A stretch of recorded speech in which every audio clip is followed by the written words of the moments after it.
When I bet, I like getting something back, even if I lose. That's why I bet with Fanatic Sportsbook. When I place a bet with them, I earn fan cash, win or lose. I can flip fan cash into bonus bets or use it for new team apparel on Fanatics.com. Download the Fanatic Sportsbook app and let the fan cash flow. Gambling problem? Call 1-800-GAMBLER. Connecticut residents call 888-789-7777. Massachusetts residents call 800-327-5050. New York residents call 877-8-HOPE-NY. Maryland residents visit mdgamblinghelp.org.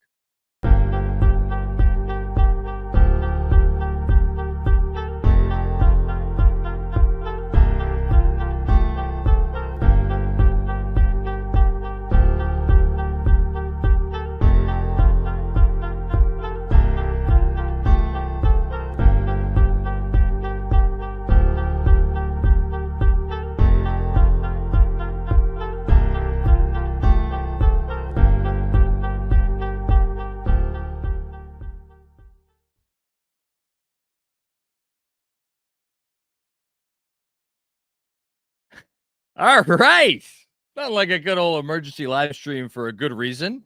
As we are in the midst of a playoff series that I think has the fan base a little bit at odds with itself. It's nice to get some good news tonight, and certainly news that is well-deserved. As Jalen Brunson has been named the NBA's winner of the Jerry West Award, which commemorates the Clutch Player of the Year. This, of course, is a recent award that has been won, I believe, by De'Aaron Fox and Steph Curry over the last few years. And now Jalen Brunson gets to add this trophy to his mantle. I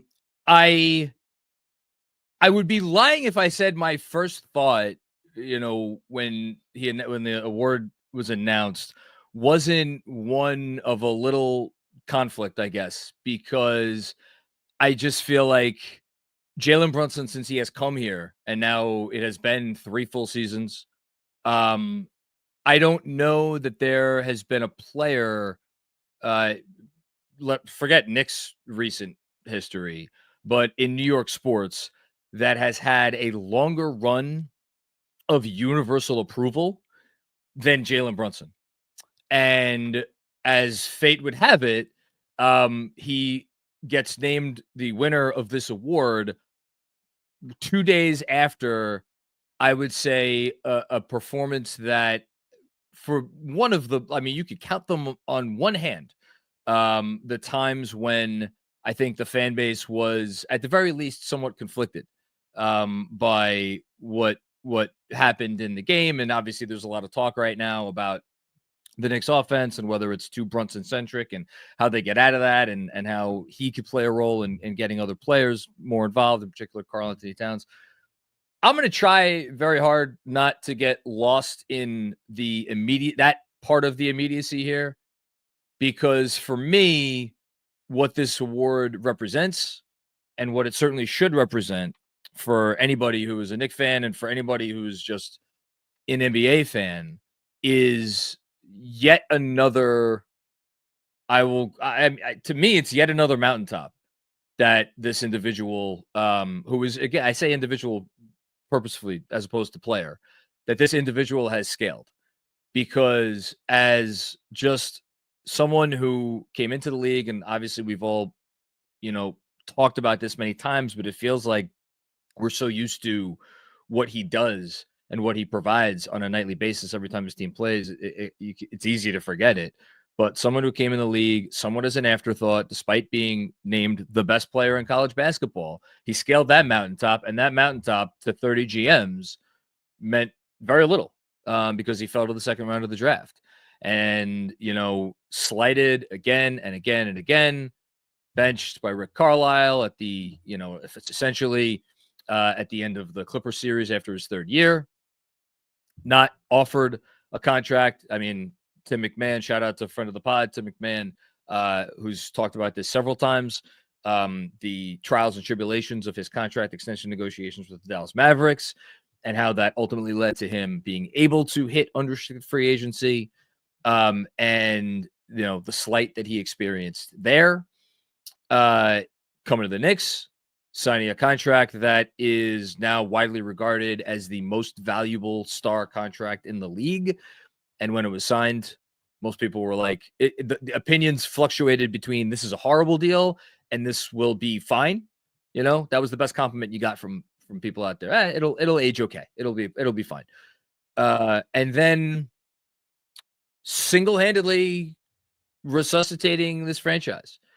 And I think it's easy to look now and group everything together, group this 5-year era of basketball together, which has been the, at worst, third most successful stretch in maybe not franchise history since the 50s when it was a different league, but after the championship years and then after the 90s, it's this.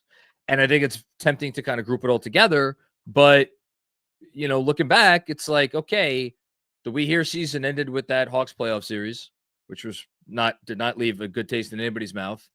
And then you had, the year from hell in a lot of ways. And then after you signed Brunson, you started off that year 10-13. And I've referenced this many times, and I'll reference it again. I will never forget the day of the Dallas Mavericks disaster, in which they blew a 15-point, I believe, first half lead and ended up getting torched. And Brunson, and it was rumors swirling about Tibbs, and Brunson stood on the post-game dais and said, "This is on us. We got to fix it." And the team went out, won 8 games in a row, and they've kind of never looked back since. And now here we are in the midst of, perhaps the first time or the first instance where the franchise is really going to be at the center of some not off the court controversy, but some controversy in terms of, what's going on with this team.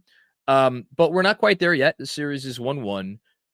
But for the most part, it has been a steady upward trajectory that includes multiple All-Star appearances. He is going to make an All-NBA team for the second year in a row. He is going to receive, I shouldn't say he's going to receive MVP votes for the third year in a row. Because he of the missed games, I don't know if people are how much they're going to hold that against him. But obviously they did not hold the missed games against him for this award, which again is for the Clutch Player of the Year. I have read the statistics on this show before, but might as well read them again. And it's so funny. I type in literally the words. This is how often I've looked at this, because this is one of my favorite stats. I type in NBA into my search browser, and the player's Clutch traditional stats is one of the things that come up. So Jalen Brunson, keep in mind, played in the minimum 65 games this year. So that's what he needed to be eligible for this award. And despite the fact that he missed that many games, he still was made the most clutch field goals in the NBA this season at 52. He was second in clutch points, only to Anthony Edwards. Anthony Edwards, 157 clutch points. Jalen Brunson, 156 clutch points. And then Trae Young with 152 clutch points. Nobody else was really close. Jokic had 140 clutch points. DeMar DeRozan, 132. And then it goes on down from there. The thing with Brunson, though, if you go on a per-game basis amongst all those guys, he blows them out of the water. Knicks in clutch games during the regular season, 17 and 11. And then the shooting percentages.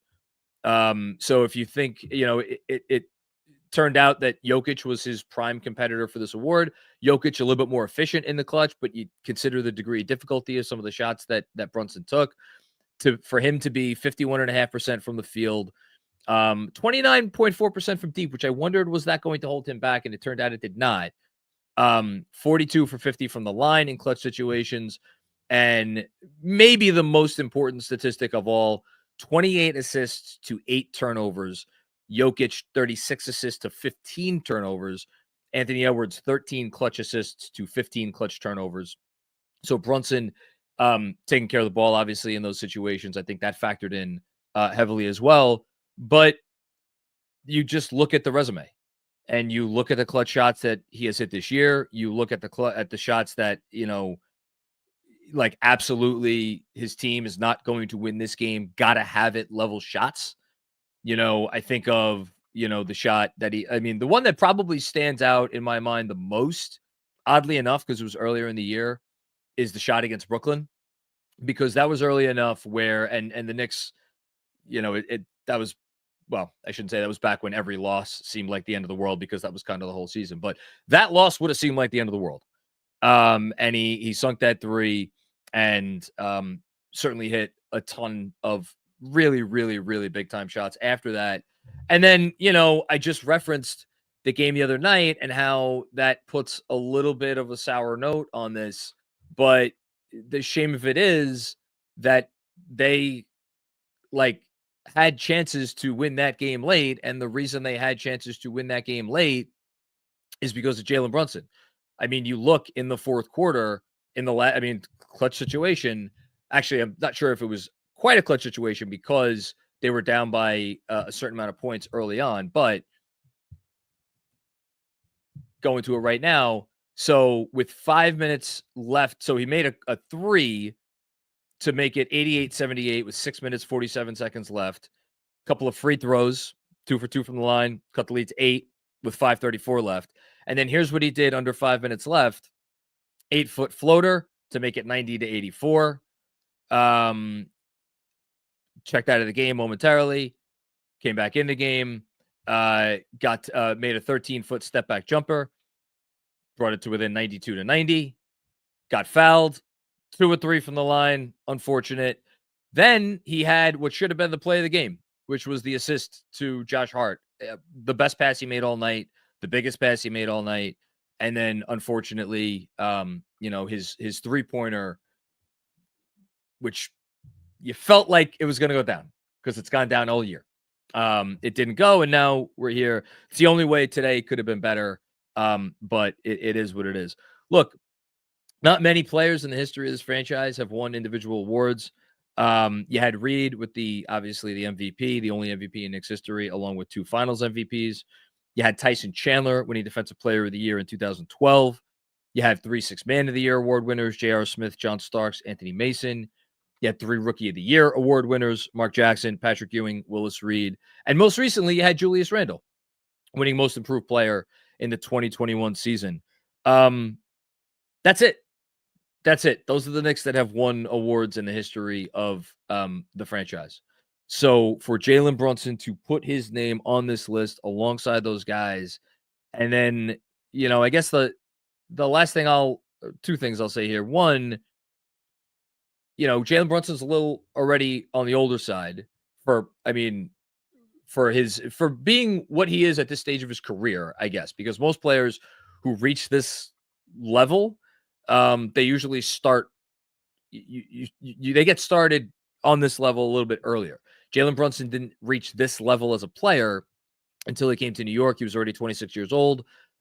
He is going to turn 29 in August. Smaller guard. You don't know how many elite years he's going to have. So if you're someone that, like me, cares about players' legacies, cares about, Hall of Fame chances and those sorts of things, will this matter? It's going to be on the first or second line of his resume, maybe top 3 lines, whatever. It's going to be up there that he's going to be the, always remember 24-25 clutch player of the year. And whether people are going to remember this season, and again, we'll see how it ends. And if this is going to be a season that is going to want to be forgotten by Knicks fans or remember, I don't think that really matters as much as the fact that people will always look at this award and be like, yeah, Jalen Brunson in the clutch is just money. And I think that matters. And I think that matters for his longtime legacy. And then the last thing I'll say is, and this kind of goes to, some of the conversation. And look, I went back, I rewatched the third quarter today. Jalen Brunson wasn't good in the third quarter. He was part of the problem in that game. He has not been perfect since he's come here because no player is perfect. And I understand that there are fans out there, some more than others, who feel like he's got the ball too much. He's taking too many shots. He doesn't pass enough. This offense would be better if it was more, egalitarian, equal opportunity. Although obviously that has to do with more than just him. This is a coach of this basketball team that certainly empowers Jalen Brunson to be who he is. But I think this award is a good reminder that anything good that happens with the Knicks moving forward, Jalen Brunson is going to have something to do with it.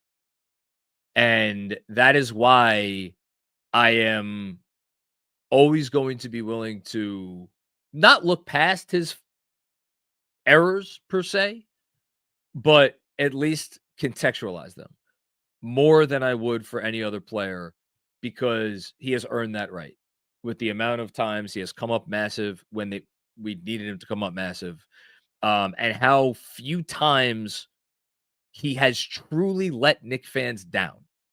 And I mean, again, I know he's not coming off of his best game. I say about a guy who scored 37 points. I know he's not coming off his best game. I don't feel like I've ever been let down by Jalen Brunson. And I haven't owned the jersey in over a decade. I put the Brunson jersey on for this one because he is just, to me, the epitome of what it should mean to be a New York Knick. Hope he's a Knick for a very long time. Very cool that he got this moment. And just really happy for the guy. And I'm sure that it means a lot to him as a matter of validation for the hard work that he puts in. And I don't think that there's anyone out there who works harder. But the best part about this guy is he's not in it for awards like this. He's in it for one reason and one reason only. And we know what that reason is. And again, I don't know if that's going to be how this season ends. But I still have faith that at some point in time in the not too distant future, the Knicks are going to be NBA champions. And when they are, it will be because of Jalen Brunson more than anyone else. So congrats to Jalen. Cool moment for Knicks fans. Like, your guy is the most clutch guy in the league. Be happy about that because it's a cool thing. Everybody wishes they had a closer like Jalen Brunson. And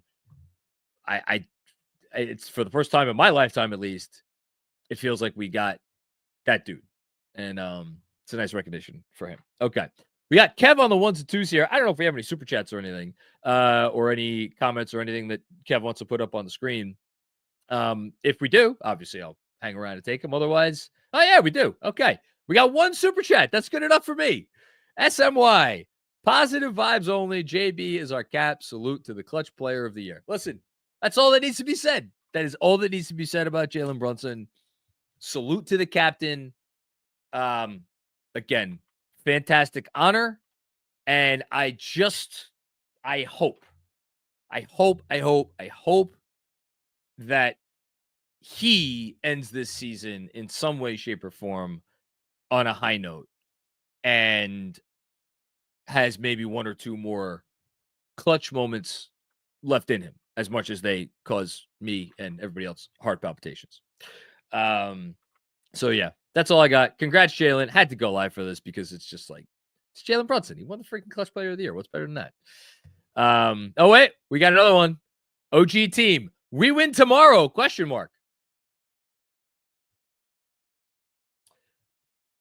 I always say things are never as dire as they feel after a loss. Things are never as good as they seem after a win. And just like we were probably a little bit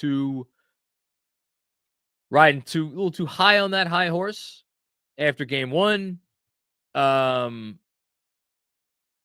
think we're probably a little bit too down in the dumps after game two. And I get it because trust me, I'm feeling it. I think they win. I think they come out with their best effort of the season. In what I'm sure will be a hostile environment. I think they make some adjustments. I think things look better on both ends of the court. I know if you look at some of the comments that have been made since the end of the game and yesterday and today and the whole thing, it's like, do they realize that they need to adjust some things? I tend not to pay too much attention to comments and stuff. I think they're going to come out. I think they're going to play their best ball. And yes, I think they will win game 3. Good question, OG team. All right. We good? There we go. Okay. Thanks for checking out this emergency live stream of the Knicks Film School Podcast. Don't forget to subscribe to the channel so you can catch all of our amazing stuff, including DJ and Benji going live for something that will be very, very good. X's and O's. You can submit your questions to them. They go live at 8:30 tonight. That's going to be awesome. I'm very curious to hear what they get into. Always a big fan of when those guys get together. And I will see everybody next on the Knicks Film School postgame show after what will hopefully be a Game 3 win. But one more time, congrats to Jalen Brunson. In honor, well-deserved and well-earned. Peace out.